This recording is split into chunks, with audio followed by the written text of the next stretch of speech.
Welcome back into the Sports Source. This segment of our show brought to you by Phil Cobble, Fine Homes and Land. Folks, when it comes to finding a boutique realtor, someone specializing in upscale fine homes, trust Phil Cobble and his entire team. Take a look at this beautiful home. This one's in the Fox Run subdivision in Farragut. Beautiful outside and in. I love the arches in the inside design there. You can call Phil. His number will be on our desk for this entire segment, and he will help you sell your home or help you find your home of your dreams. And he's also pretty good with wings. Chuck Cavaleris was down there at the Phil Cobble Fine Homes and Land booth that also sponsored by the Sports Source.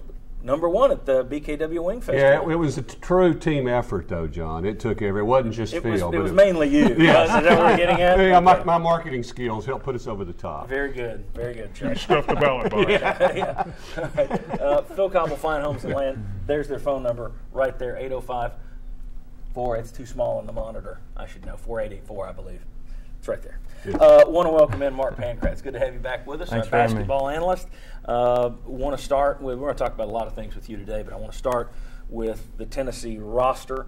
A lot of people kind of excited about the players that Donnie Tyndall has brought in a short period of time. The Rocky Top League is going on, and we all know that each year the Rocky Top League tends to get people excited about the offensive skills of the incoming players. Your thoughts on the players so far, the roster? What should expectations be for these guys? And also the Rocky Top League, and how much stock is somebody who used to be on a staff? How much stock do you put in Rocky Top League? Well, I think the Rocky Top is great for the community. It does. It gives us an opportunity to go see these players. I look at the Rocky Top from an offensive standpoint. If you can't score 25 points or 30 points, you're not going to be a very good player. I mean, we've seen that at times too. I mean, when Coach Martin brought in some of the guys, you saw Quentin Chivas didn't really put up any numbers, didn't score. Mind you, Josh Richardson didn't either, and he's blossomed into a pretty good player. So the Rocky Top's great for the fans. It's great to give you a first look, but you can't read too much in it. I mean, DeMontre, God bless him, scored 51 the other night and didn't get off Coach Martin's bench. That's about what he scored at Tennessee in his career. Yeah, exactly. Close. Exactly. Your thoughts on the roster that Donnie Tyndall's been able to build? You got to credit him for going out and finding guys, but the concern would still be that you don't want the expectations to be too high because you're getting guys from IUPUI. You're getting someone from Florida Gulf Coast. You have to keep in mind that a lot of these guys were mid-majors to begin with, maybe for a reason. Your thoughts on what you've seen so far? Well, I heard so far. I liked that. I saw Carmichael. I liked him. A bigger guy, really thin though. Plays really hard. Punter can score.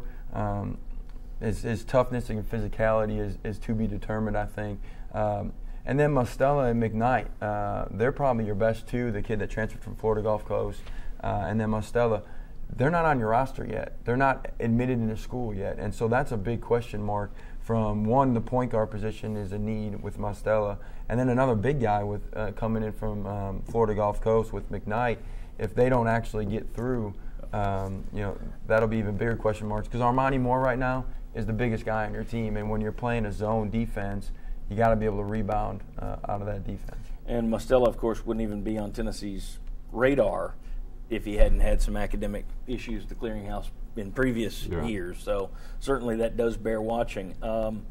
Very quickly, and this is for everybody here, thoughts on Donnie Tyndall's first couple of months. I think it's clear that, and this is what coaches need to do, you look at what the last guy didn't do, what made everybody mad, and you do the opposite. You do what the other guy didn't do. And I think he's done a tremendous job of doing what didn't come naturally for Cuonzo Martin, and that is hobnob, that is promote his program. I think he's doing a good job on that front. Do you agree? Comparisons with what Butch Jones has done. I mean, some of the things he was able to do, to be able to find some players, to be able to do some of the community things, to reach out. So I think there's a lot of good things there. I think they're a bowl team. Thoughts on Donnie Tyndall's start? I was talking to some people at Rocky Top the other night about, Donnie recruited eight guys here in about a month's time, and they said from talking to some people on the staff that they had turned down a bunch of people that wanted to come here too. So it's maybe not quite the desperation finding guys as you'd think. If that's the case, they were picking from a whole bunch of people that wanted to come here. Thoughts on his beginning? I think he's done a really good job. The PR that he has brought to the table. He was at the Bobby May Celebrity Basketball game last night. You see him in a lot of different places. He was willing to do a lot of interviews. I think getting 8 players, and many of these are good athletes. I don't know how good of basketball players they all are, but he got 8. If half of them can play, to me that's successful. If half of them this late in the game. Right. So I give them a lot of credit for that. We'll see how they develop. We'll see how they perform under Donnie Tyndall. But I think to be able to get those guys at this point was a really nice achievement. Before I go to you, Mark, I do want to point something out. I couldn't see on my monitor right there that the phone number is actually 805-4664. I was too stupid to actually look at my computer, which feeds that screen, which bounces into my monitor. It's 805-4664. 805-4664. Free plugs for Phil Cobble. Mark, your thoughts on what Donnie Tyndall's achieved so far? I think he's done a really good job. I like the fact, from a basketball standpoint, the places that he's gotten some of these younger kids are from really good AAU programs, which should bode well for the future. You know, when we were with Coach Pearl, we had an inroads to the Atlanta Celtics, and so you kind of saw that pipeline start coming. I like the fact he didn't go out and get a bunch of high school seniors, and now they're on your roster for 4 years. But I think as far as getting these other guys to buy in, you talk to Josh Richardson, Armani Moore, you see those guys, they're all about them. They've really bought in, and that's hard to do coming from Coach Martin, where they loved and really respect him, and to have that buy-in into Coach Tyndall's style already, it bodes well for the development of the program. One last quick question for you. How tough is it when you take this many new guys and put them on a roster? How long does it take you to gel? And we'll look at Tennessee's schedule a little bit later, but how long does it take to gel a team like that?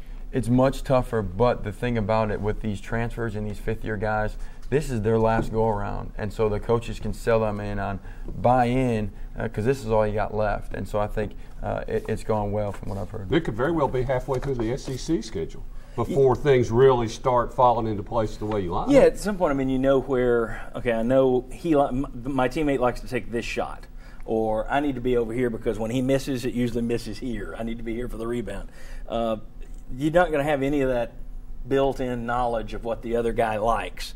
And I think that could be an issue going forward in terms of building it. That would be natural if you have this much turnover, I would think. Well, and it's different from football now because in the summer the basketball coaches get a certain amount of hours with their team and with their players per week, whereas football you can't touch them at all. So that helps moving forward in the season. Very good. All right, when we come back, Jarnell Stokes, Jordan McRae, both drafted this week. We'll talk to Mark about what they need to do in the NBA. Then we're going to take a look at Tennessee's basketball schedule. Still plenty more. Here's one of our topics. Is it time for everyone in the SEC to start taking the athletic department at Vanderbilt seriously? A lot of jokes in their direction that they were an AAU program and all that other stuff. We'll discuss that a little later in the show. When we come back, though, Jarnell Stokes, Jordan McRae. Come on back on the Sports Source.